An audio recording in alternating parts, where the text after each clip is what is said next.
Hello Warriors, আমি জুডি Warriors rice থেকে। আর আজ আমরা আমাদের সিরিজের ধারাবাহিকতা নিয়ে এসেছি মেরি নেল ওয়াটলির সঙ্গে। তবে আজ তার সঙ্গে আরও একজন অসাধারণ অতিথি রয়েছেন, মিশেল ওয়ায়াট। আর আমি ঠিকভাবে আপনার শেষ নামটা কিভাবে উচ্চারণ করতে হয় জানি না। এটা কি শ্যানেল? জেনেস, ঠিক আছে, আপনাকেও স্বাগত জানাতে চাই।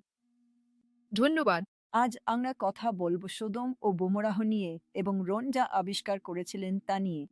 আর আমরা খুবই উচ্ছ্বসিত, কারণ আমরা প্রভুর বাক্য এবং তার প্রমাণ আপনাদের সামনে তুলে ধরতে পারছি। তাহলে চলুন আমরা প্রার্থনা দিয়ে শুরু করি।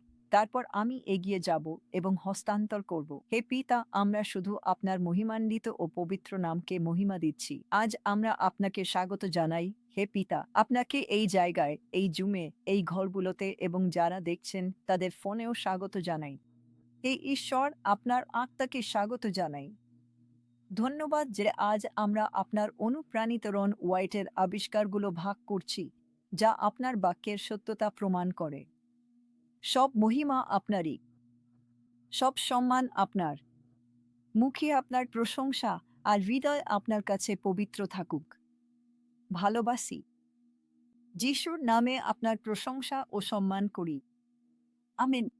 আমেন। তো স্বাগতম মেয়েরা, স্বাগতম মেরি। আর আমি এখন তোমাদেরকে সুযোগ দিচ্ছি, তোমরা এটা নিজের হাতে নাও এবং তোমাদের কাজ করো, কারণ তোমাদের কাছে শেয়ার করার মতো দারুণ কিছু আছে। আর আমি আর অপেক্ষা করতে পারছি না সবকিছু দেখার জন্য। তাহলে শুরু করুক। ঠিক আছে, ধন্যবাদ। মিশন, তুমি কি একটু বলবে তোমার বাবার সঙ্গে থাকা কেমন ছিল? হ্যাঁ, আমি সেটা করতে পারি। আমরা ছোটবেলা থেকেই গির্জায় বড় হয়েছি। আমরা যেতাম। আসলে আমরা সৌভাগ্যবান ছিলাম যে প্রাইভেট স্কুলে যেতে পেরেছিলাম। আর আমরা সেটা খুব উপভোগ করতাম। ওটাই ছিল আমাদের জীবনের সেরা সময়। আমরা যখন ছোট ছিলাম, বাবা আমাদের সঙ্গে প্রতিদিন রাতে উপাসনা করতেন। আর বাবা-মা দুজনেই খুবই জড়িত ছিলেন, সবকিছুতে হাতে কলমে অংশ নিতেন। এটা আমাদের সবার জন্যই আশীর্বাদ ছিল। অসাধারণ মানুষ। স্যার, হ্যাঁ, সেটা তো স্পষ্টই। হ্যাঁ, আজ আমরা সদম ও গোমরাহ নিয়ে কথা বলতে চাই। আমাদের প্রথম ২টি অনুষ্ঠান ছিল নোয়ার নৌকা নিয়ে, যেটা খুঁজতে রন বেরিয়েছিলেন। কিন্তু সমতলের শহরগুলোর ব্যাপারে তিনি কখনোই সেটা খুঁজতে যাননি। আর আমার মনে হয় যেভাবে এটা ঘটেছিল সেটা সত্যিই অবাক করার মতো। এবং আমরা খুবই সম্মানিত বোধ করছি, কারণ আমরা এটা আপনার দর্শকদের সঙ্গে ভাগ করে নিতে পারছি। আর বেশিরভাগ মানুষ গল্পটা কিছুটা জানলেও আমাদের শুরু থেকেই শুরু করতে হবে। এবং মিশন আমাদের জন্য বাইবেলের শাস্ত্র পাঠ করবেন। ঠিক আছে, এটা হচ্ছে আদিপুস্তক ১৩, ৮ ও ৯ নম্বর পদ। আর তখন আব্রাহাম লতের কাছে বললেন, আমি তোমার কাছে অনুরোধ করছি, আমার আর তোমার মধ্যে যেন কোনো বিবাদ না হয়। তুমি যদি বাম দিকে যাও, তাহলে আমি ডান দিকে যাব। আর যদি তুমি ডান দিকে যাও, তাহলে আমি বাম দিকে যাব। এখন এটা আমাদের বলে দেয়, যদি আপনি আগের অংশ পড়েন, তারা খুব ভিড়ের মধ্যে ছিল। তাদের প্রচুর গবাদি পশু ও পশুর পাল ছিল এবং স্পষ্টতই লোকজনের মধ্যে বিবাদ হচ্ছিল। তাই আব্রাহাম, যিনি একজন অসাধারণ মানুষ ছিলেন, লতকে পছন্দ করার সুযোগ দিলেন এবং লত জর্দনের উপত্যকা সমভূমি বেছে নিলেন। ঠিক আছে, মিশন। ঠিক আছে, উদ্ভব ১৩টা বেজে ১০ মিনিট। লত তার চোখ তুলে দেখল জর্দনের সমগ্র সমভূমি, যা সর্বত্র জলপূর্ণ ছিল, সদম ও গোমরাহ ধ্বংসের আগে, যেন প্রভুর উদ্যানের মতো।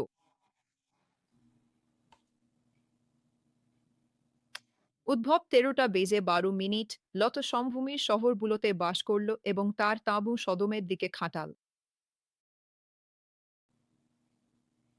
আরও দুটি উদ্ভব ১৩টা বেজে ১৩ মিনিট। কিন্তু সদমের লোকেরা ছিল অত্যন্ত দুষ্ট এবং প্রভুর সামনে মহাপাপী। লত তাদের মধ্যে বাস করে দেখা ও শোনার মাধ্যমে প্রতিদিন তাদের অবৈধ কাজের কারণে তার ধার্মিক আত্মাকে কষ্ট দিত। এবং সন্ধ্যাবেলা সদমে দুইজন দেবদূতের আর লত সদমের ফটকে বসেছিল। লত তাদের দেখে উঠে তাদের অভ্যর্থনা করতে গেল এবং মাটিতে মুখ রেখে নত হল।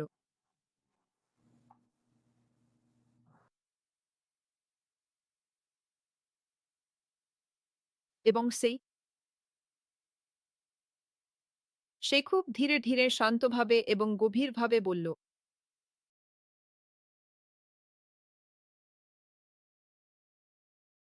এবং তাদেরকে তার ঘরে নিয়ে গেল এবং তাদের জন্য ভোজ প্রস্তুত করল এবং খামিবিহীন রুটি বানাল আর তারা খেল। শহরের লোকেরা, এমনকি সদমের লোকেরাও লতের বাড়িটিকে ঘিরে ফেল, বয়স্ক ও তরুণ, প্রত্যেক দিক থেকে সব মানুষ। তারা লতকে ডেকে বলল, আজ রাতে তোমার কাছে যারা এসেছে তারা কোথায়? তাদের আমাদের কাছে নিয়ে এসো, যাতে আমরা তাদের শারীরিকভাবে চিনতে পারি। তখন লত দরজা দিয়ে বেরিয়ে এসে দরজাটা নিজের পেছনে বন্ধ করে বলল, দয়া করে ভাইয়েরা, এত খারাপ কাজ করো না। কিন্তু সেই লোকেরা তাদের হাত বাড়িয়ে লতকে তাদের কাছে বাড়ির ভেতরে টেনে নিল এবং দরজাটা বন্ধ করে দিল। তারা বাড়ির দরজার কাছে থাকা লোকদের, ছোট বড় সবাইকে অন্ধ করে দিল, যাতে তারা দরজা খুঁজে পেতে ক্লান্ত হয়ে পড়ল। রন এখানে লোকদের অন্ধত্ব এবং লতের দরজায় এর কারণ ব্যাখ্যা করছেন। সদম ও গোমরার অবশিষ্টাংশ এখনো পর্যন্ত চিহ্নিত করা যায়নি। যদি আপনি ফেরেশতাদের সদমে লতের কাছে আসার গল্প পড়েন, তারা চেষ্টা করছিল এই দুই যুবক, যাদের তারা যুবক ভেবেছিল, তাদের বাইরে নিয়ে আসতে। আসলে সংক্ষেপে বললে এটাই, লত তার অতিথিদের রক্ষা করার জন্য যথাসাধ্য চেষ্টা করছিলেন, কারণ তারা তার অতিথি ছিল।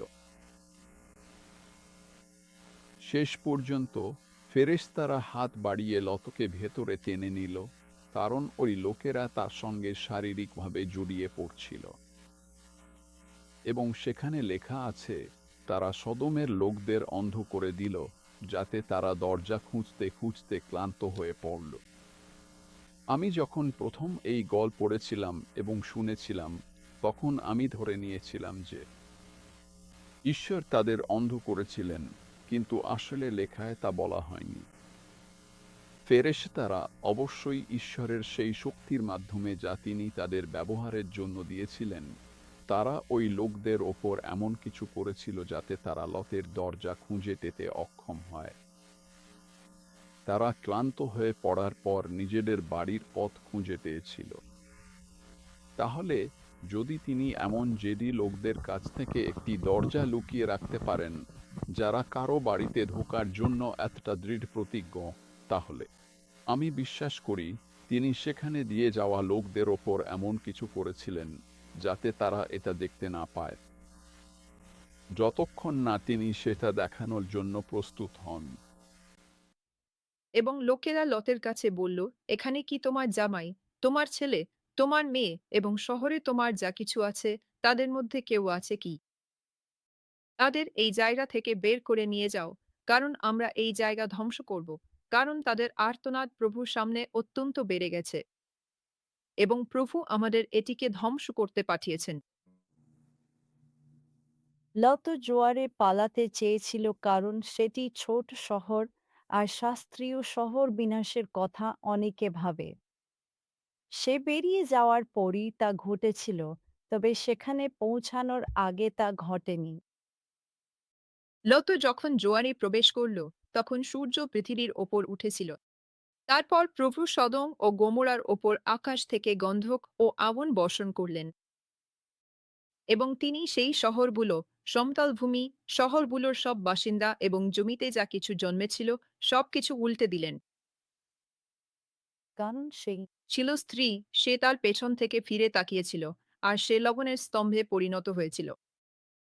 এখন আমাদের এই পটভূমিটা তৈরি করতে হয়েছে, কারণ সবাই ভাবে তারা সদম ও গোমরার গল্প জানে। কিন্তু যখন আপনি বিস্তারিত পড়েন, তখনই আসল বোঝা যায় হয়তো কিছু মিস হয়ে গেছে। তাহলে প্রথম প্রশ্ন হচ্ছে, এই শহরগুলো কোথায় ছিল? আর কনানীয়দের সীমানা ছিল সিদোন থেকে, যেমন তুমি আসো, গেরার পর্যন্ত এবং গাজা পর্যন্ত, যেমন তুমি সদম ও গোমরার দিকে যাও, এবং আদমা ও জেবইম পর্যন্ত, এমনকি লাসা পর্যন্ত। এই মানচিত্রে রন যে স্থানগুলোকে সদম, গোমরা, আদমা ও জেবইম বলে মনে করেছিলেন সেগুলোর অবস্থান দেখানো হয়েছে এবং এই শহরগুলো আজকের দিনে মৃত সাগরের পূর্ব সীমানা গঠন করে এবং এই মানচিত্রে বর্তমান ইসরায়েল, বিশেষ করে জেরুজালেম থেকে শুরু করে একেবারে নিচের দিকে আকাবা উপসাগর পর্যন্ত দেখানো হয়েছে। এবং এটা আকর্ষণীয় কারণ রন যেভাবে এই স্থানগুলো খুঁজে পেয়েছিলেন তার কারণ আকাবা উপসাগরেই তিনি উপসাগরের মধ্যে রথের অংশ খুঁজছিলেন লাল সাগরের জন্য। তাই তিনি জেরুজালেম থেকে অনেকটা দীর্ঘ পথ পাড়ি দিয়ে একেবারে নিচের দিকে আকাবা উপসাগরের অর্ধেক পথ পর্যন্ত গিয়েছিলেন এবং এই স্থানগুলো বারবার অতিক্রম করেছিলেন। এখন রাস্তা থেকে অবশিষ্টাংশগুলো এভাবেই দেখা যায়। তুমি কি তাই মনে করো, মিশেল? তুমি যখন প্রথম এগুলো দেখেছিলে, মনে আছে? ও হ্যাঁ, এটা সত্যিই অবিশ্বাস্য। তুমি স্পষ্টভাবেই বুঝতে পারো এগুলো আসলে কাঠামো, মানুষের তৈরি কাঠামো। হ্যাঁ, এবং এগুলো আশেপাশের এলাকার তুলনায় একেবারেই অনন্য। আর এই নির্দিষ্ট জায়গাটি আমরা মনে করি গোমরাহ এখানে অবস্থিত। মাসাদার দিকে যাওয়া রাস্তা একেবারে এর মধ্য দিয়ে চলে গেছে। তাই এটি সবচেয়ে সহজে পৌঁছানো যায়। তাই আমাদের ভিডিওর বেশিরভাগ অংশ এখান থেকেই হবে, অন্য জায়গাগুলো থেকে নয়। এখন ৩,৯০০ বছর পুরনো ছাইয়ের কাঠামো একেবারে নিখুঁত অবস্থায় থাকবে সেটা আশা করা যায় না। কিন্তু আমরা দেখতে পাচ্ছিলাম এগুলো দেখতে কাঠামোর মতোই লাগছিল। কিন্তু রন জানতেন অন্যদের বোঝাতে আরও প্রমাণ দরকার। ১৯৮৯ সালে রন আমাদের এমন একটি স্থানে নিয়ে গিয়েছিলেন যেটা তিনি নিশ্চিত ছিলেন শহরগুলোর একটি। তিনি আমাদের বলেছিলেন এটা ছাইয়ের মতো, তাই আমরা কিছু নমুনা সংগ্রহ করেছিলাম। এখন আপনি এখানে যেমন দেখতে পাচ্ছেন, এটা খুবই ছাইয়ের মতো, আর যখন আপনি এটা হাতে চেপে ভেঙে ফেলেন, তখন এটা এমন গুঁড়ো হয়ে যায় যেটা ট্যালকম পাউডারের মতোই সূক্ষ্ম। আপনি কি দেখেছেন তিনি এটা করছেন? তার হাতের দিকে তাকান। কিন্তু আমরা তখনও জানতাম আমাদের আরও প্রমাণ দরকার, আর সেটা খুব শিগগিরই আসবে।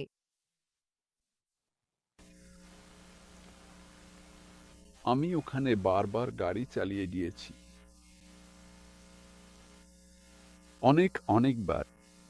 তুমি জানো, তোমাকে ওখান দিয়ে যেতে হবে, কে ডিশটা নিতে হবে, তোমাকে ওখান দিয়ে যেতে হবে এবং লাল সাগর পারাপারের জায়গায় পৌঁছাতে হবে। আর আমি থেমেছিলাম, আর আমার কর্মীদের, আমার ২ ছেলেকে এবং যারা আমাদের সাহায্য করছিল তাদের সবাইকে এই ছাই দেখিয়েছিলাম। কারণ রাস্তা ঠিক এর মাঝখান দিয়ে চলে গেছে নিচে জোয়ার এলাকায়।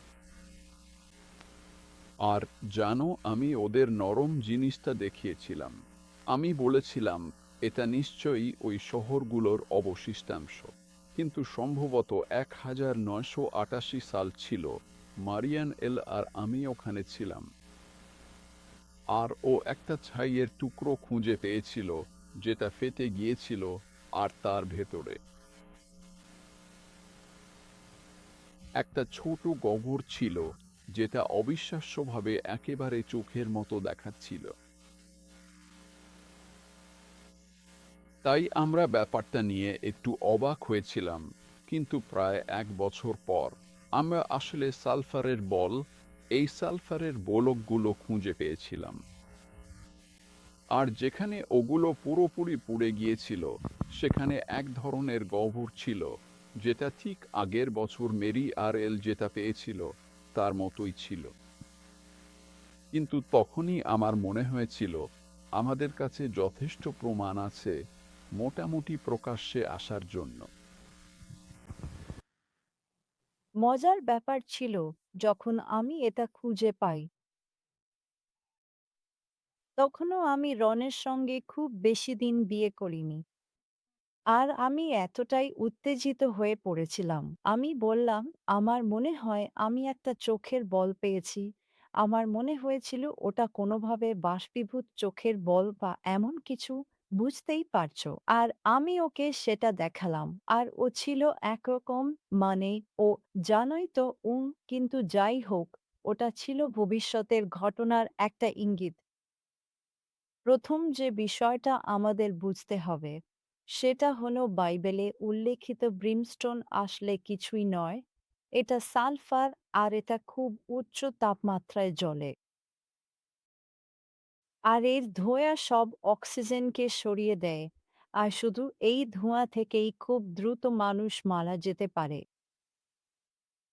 আমি এটা নিয়ে আগেও ভেবেছি, কারণ মাঝে মাঝে যখন ভাবি এত মানুষ পুড়ে গেছে, তখন সেটা আমাকে সত্যিই কষ্ট দেয়। কিন্তু একই সঙ্গে এটা হওয়া দরকার ছিল, না হলে ঈশ্বর এটা করতেন না। কিন্তু আমি বিশ্বাস করি, খুব সম্ভবত শুধু ধোঁয়াই মানুষদের মেরে ফেলেছিল, জানেন তো, তারা পুড়ে যাওয়ার আগেই। আমি জানি না, এটা শুধু আমার ভাবনা, কিন্তু এটা সেই আসল ভিডিও, যখন সালফারের বল বা ব্রিমস্টোন প্রথম 1990 সালে পাওয়া গিয়েছিল। ঠিক আছে, আমরা এখন সদম ও গোমরায় নেমে এসেছি। এখনো আপনার সামনে কিছু অদ্ভুত দাঁত দেখতে পাচ্ছেন এই জায়গায়। দেখব নাকি? ছাইয়ের স্তর। এটা পাথর নয়, এটা ছাই। এখন আমরা এর কাছাকাছি গিয়ে দেখব। আর আপনি দেখতে পাবেন এগুলো কিছুটা গোলাকার আকৃতি জায়গা। এখন আমরা যা পেয়েছি, আর একটু কাছে গিয়ে দেখলে দেখা যাবে এই প্রতিটা জায়গার ভেতরে সালফার আছে। অধিকাংশের মধ্যেই এটা আছে। এখন যেগুলোর মধ্যে সালফার নেই, আর এইটা, আমরা এখান থেকে অনেকটা সালফার বের করে আমাদের নমুনার ব্যাগে রেখেছি, কিন্তু যেগুলোর মধ্যে সালফার নেই সেগুলোর কেন্দ্রে খুব কালো দাগ আছে, যেখানে প্রচণ্ড গরম ছিল। তাহলে এবার আমরা এইটার দিকে এগিয়ে যাব। এখানে এখনো কিছু সালফার আছে। এবং একটু পেছিয়ে যাও, যাতে তুমি দেখতে পারো আমরা এখানে কি করছি। আর আমরা ওই নমুনাটা ব্যাগে সংগ্রহ করব। আমি এই বিশেষ ছুরিটা আসলে ব্যবহার করার ঠিক আগে, এটা দেখতে এবং কাজে অত্যন্ত, খুব খুব বেশি ধারালো ছিল।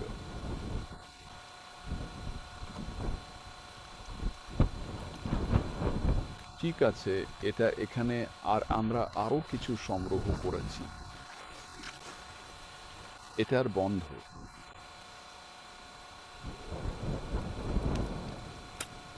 এবং স্বাদ সালফারের মতো, কিন্তু আমরা এটা বিশ্লেষণ করাবো নিশ্চিত হওয়ার জন্য। যা মনে হচ্ছে তা হলো, কোথাও থেকে সালফার, জ্বলন্ত সালফার অনিয়মিত ব্যবধানে পড়েছিল। তুমি এই উপাদানের ওপর ওই দাগগুলো দেখতে পারো, আর এতে পুরো শহরটাই জ্বলে উঠেছিল।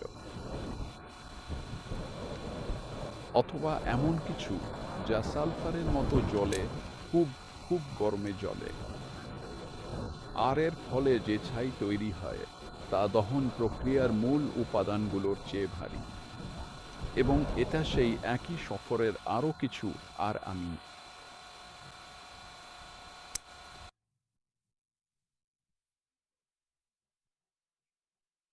আমি এটা শেয়ার করতে ভালোবাসি কারণ এটা অনেকটা টিভি প্রোগ্রামের মতো। তুমি সেখানে আছো, ঘটনাগুলো তখনই ঘটছে। আমি সেই সফরে যেতে না পেরে ব্যথিত। এখন বাইবেল আমাদের বলে যে সোদম ও গোমরার শহরগুলোর ওপর আগুন ও বন্ধক বৃষ্টি হয়েছিল। এখন তুমি তোমার সামনে যা দেখছো এটা বড় আর ছোট, মানে বিভিন্ন আকারের।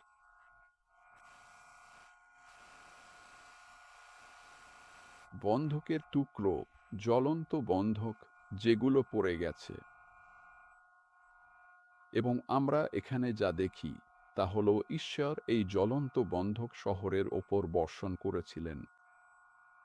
আর বৃষ্টি শব্দটা একে বোঝানোর জন্য একদম উপযুক্ত। এটা ঠিক যেমন বৃষ্টি পড়ে সেই প্যাটার্নেই পড়েছিল, আর এই সব কিছুর সম্মিলিত তাপে পুরো শহরটাই জ্বলে উঠেছিল। সেখানে থাকা প্রতিটি বস্তু, লোহা, পাথর, অবশ্যই মানুষসহ সবকিছুর ফ্ল্যাশ পয়েন্টে আগুন ধরে গিয়েছিল, আর সবকিছুই পুড়ে ছাই হয়ে গিয়েছিল। এবং এই গন্ধক জ্বলতেই থাকল আর চারপাশের উপাদানগুলোকে কাঁচের মতো করে দিল। সবকিছু পুড়িয়ে শেষ করার পর এটা নিজেকে অক্সিজেন থেকে আলাদা করে সিল করে ফেলেছিল, আর তারপর স্বাভাবিকভাবেই নিজেই নিভে গিয়েছিল। আর এই ছোট ছোট স্ফটিকের ক্যাপসুলগুলোর প্রতিটিতে এখানে বিভিন্ন আকারের গন্ধকের টুকরো আছে, আর এই ছাইয়ের মধ্যে এমন লক্ষ লক্ষ টুকরো পাওয়া যায়। এখন এর কিছু আমরা ফাটিয়ে খুলে দেখিয়েছি যাতে ভেতরের গন্ধক দেখা যায়, আর কিছু আমরা অক্ষত রেখেছি, কিন্তু এখানে এমন লক্ষ লক্ষ টুকরো আছে। এটা প্রমাণ করে যে ঈশ্বর সত্যি এই শহরগুলোর ওপর আগুন ও বন্ধকের বৃষ্টি করেছিলেন। আর যদি আপনি আপনার অভিধানে ব্রেনস্টোন শব্দটা দেখেন, তাহলে দেখবেন এটা গন্ধকই। এখন আমরা এমন একটা জায়গায় যাব যেখানে এই আগুনের ছাপ পাথরের ওপর স্পষ্ট, বা যেখানে বৃষ্টি শব্দটা ব্যবহার করা হয়েছে। যদি আপনি খেয়াল না করেন, এটাই সেই গন্ধক বোমাগুলোর ছাপ, জ্বলন্ত গন্ধকের বোমা যা এই শহরের ওপর পড়েছিল।